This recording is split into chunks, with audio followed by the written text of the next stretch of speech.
झारखंड के जमशेदपुर के पोटका विधानसभा क्षेत्र में बढ़ते भ्रष्टाचार के खिलाफ झारखंड लोकतांत्रिक क्रांतिकारी मोर्चा ने प्रखंड मुख्यालय पर एक दिवसीय धरना दिया।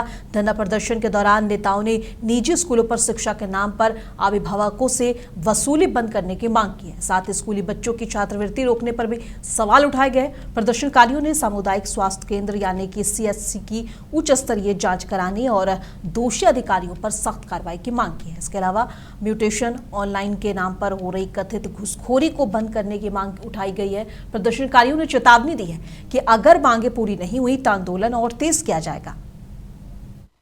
आज हम लोग झारखंड लोकतांत्रिक क्रांतिकारी मोर्चा से पोटका प्रखंड के कार्यालय के समक्ष हम लोग धरना प्रदर्शन दे रहे हैं कि जो CHC सेंटर जो कि 11 करोड़ का घोटाला का मामला है, जो कि मतलब कुछ दिन 6 महीने बीतने के बाद ही मतलब छात्र गिरना शुरू हो जा रहा है। तो बहुत बड़ा घोटाला बद्दू आ रहा। हम लोग प्रखंड विकास पदाधिकारी से भी मिले, लेकिन प्रखंड विकास पदाधिकारी ने कहा कि ये मेरा संबंधित नहीं है, ये उच्च अधिकारी ने जांच करी। तो हमने BDO साहब को भी चैनल के माध्यम से उदाहरण के तरफ हम बात किए कि जो CDPO कार्यालय में कार्यरत विकलांग विधानमंडल, जो कि उसका ऊपर 50,000 रुपया का लेने का आरोप लगाया था, लेकिन उसमें SDO साहब जांच किए और जांच में उसका मतलब आरोप फर्जी निकला, फिर भी उसको नौकरी से बाहर कर दिया गया।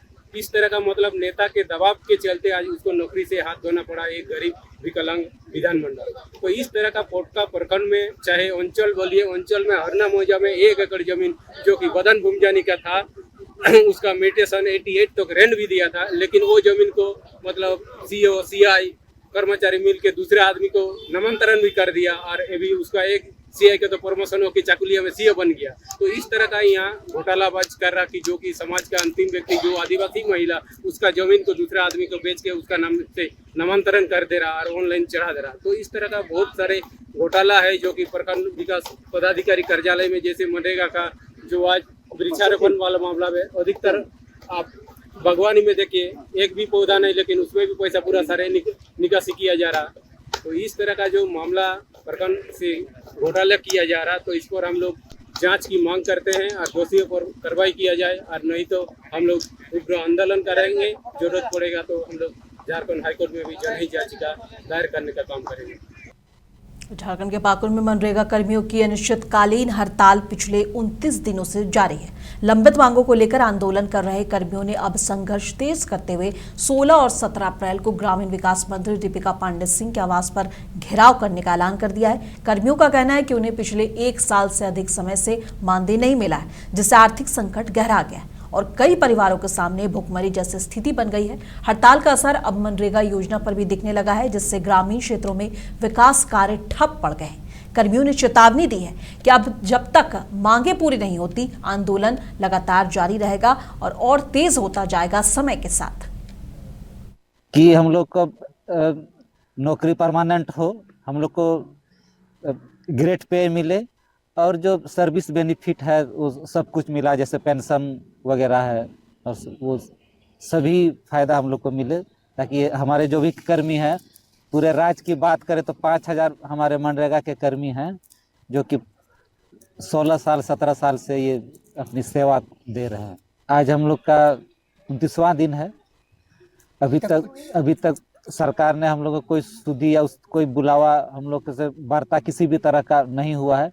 इसीलिए हम लोग बाध्य होकर पंचायत से ब्लॉक स्तर के सभी तरह का मनरेगा का काम को ठप कर दिए हैं, चाहे वो आवास का मामला हो, चाहे वो प्लांटेशन हो, चाहे वो कुआं या ग्रामीण पथ को जोड़ने वाला रोड हो, सभी तरह का काम हम लोगों ने ठप कर दिया है।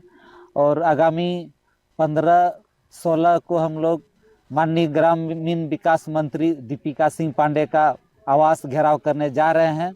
उसमें हमारे पाकुड़ के लगभग 200 कर्मी शामिल होंगे। क्या ये पूरे झारखंड में सभी कर्मी हड़ताल? हाँ, ये पूरे झारखंड के सभी मनरेगा कर्मी हड़ताल में हैं। तो आप लोग ये हड़ताल में है, इसका असर क्या नहीं पड़ रहा विभाग को या फिर कार्यालय को, जो अब तक आप लोग को सूद नहीं ले रहा है? काम तो पड़ रहा है, लेकिन गूंगी बहरी सरकार है जो कि सोई हुई है। देखिए ना, ब्लॉक सन्नाटा है, पंचायत सन्नाटा है, कहीं पंचायत में काम नहीं चल रहा है। ऐसा भी देखा जा रहा है कि जो मनरेगा कर्मी है वो काम भी कर रहे हैं क्या फील्ड में? नहीं, हमारे कोई भी कर्मी, पाकुड़ से तो कोई नहीं काम कर रहा है।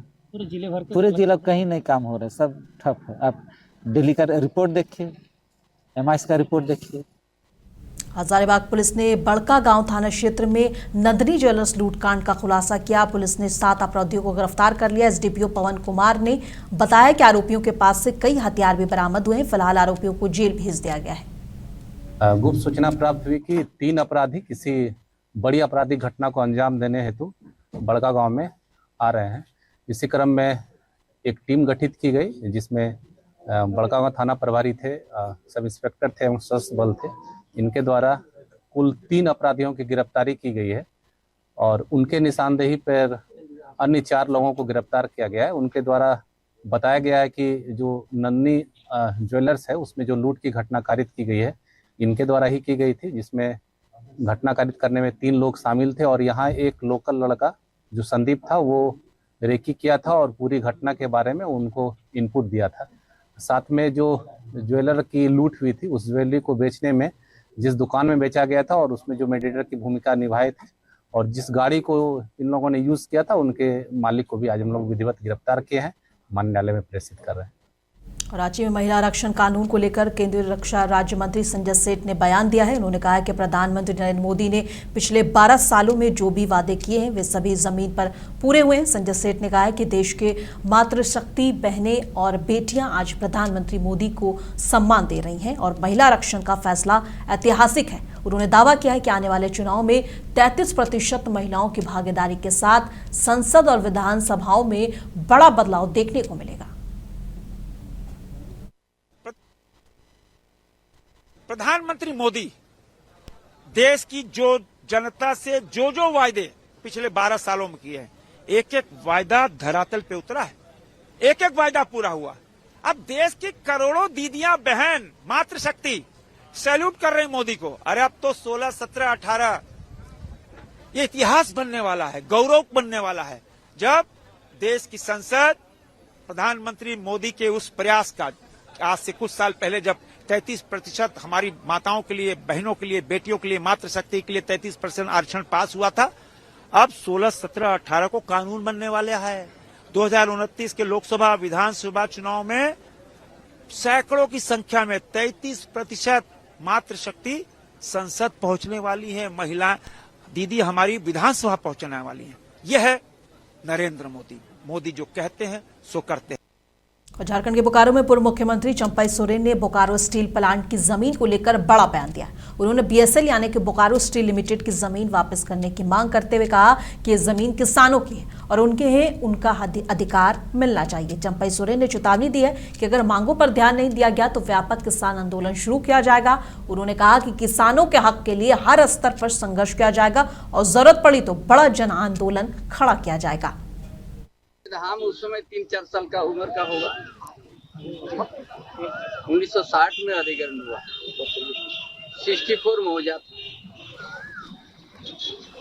प्लांट बना 7000 कुछ एकड़ जमीन है, बाकी तो ऐसे ही पड़ा हुआ। 65 साल तक यहाँ लड़ते रहे और जो कभी हम आंदोलन में बहुत थे लेकिन हम प्लांट में सीमित थे और इस बोकारो स्टील प्लांट का हम कुछ नहीं जानते। हम कभी नहीं सोचा था कि हमको कोई बोकारो में विस्थापित का सवाल को लेकर कोई हमको बुलाएगा। ये प्रेम प्रसाद महतो का आत्मा हमको बुलाया और उसी दिन हम यहाँ का सारा चीज हम इससे उसे पूछ करके हम खबर ले रहा था। भाई यहाँ स्टील प्लांट कितना जमीन है, कितना गांव जुड़ा है, हमको उसी दिन हमको पता। हम झारखंड आंदोलन में जरूर था, हम कोल्हान से नहीं निकलते थे, आते थे तो इधर ऐसे मेहमान जैसे, लेकिन यहाँ का बारे में कुछ ही नहीं जानते थे। और उसी दिन हम इसको उसको पूछ पाछ के हम खबर लेके हम बोला तब तो इतना जमीन है। और अररिया के फरबिसगंज शहर के मार्केटिंग यार्ड में मंगलवार सुबह हुई दोहरी हत्या की घटना से पूरे इलाके में या कह सकते हैं कि पूरे बिहार में सनसनी फैल गई है। मामूली मजाक को लेकर शुरू हुआ विवाद इतना बढ़ गया कि देखते ही देखते 2 लोगों की जान चली गई। जानकारी के अनुसार सुबह करीब 9 बजे यार्ड परिसर में पिकअप चालक नवी हुसैन और सत्तू बेचने वाला दुकानदार रवि चौहान ठेले के पास बैठे थे। इस दौरान दोनों के बीच मजाक हुआ जो कुछ ही मिनटों में विवाद में बदल गया। मामला मारपीट तक पहुंच गया। दुकानदार रवि चौहान ने पिकअप चालक नवी हुसैन पर धारदार हथियार से हमला कर दिया और हमले में गंभीर रूप से घायल नवी हुसैन जमीन पर गिर पड़े और मौके पर ही उनकी मौत हो गई। घटना के बाद यार्ड में अफरा तफरी मच गई। वहीं भीड़ ने दुकानदार रवि चौहान को भी पीट कर मार डाला। हैरानी की बात यह है कि पुलिस इस दिन दहाड़े होते डबल मर्डर पर कुछ नहीं कर पाई। घटना पर विपक्ष जमकर एनडीए सरकार की आलोचना कर रहा है और कह रहा है कि अगर जंगल राज की जो बात करते हैं वो इसे कौन सा राज कहते हैं। उन्होंने कहा है कि तेजस्वी यादव ने बाकायदा ट्वीट करके कहा है कि असली जंगल राज तो ये है।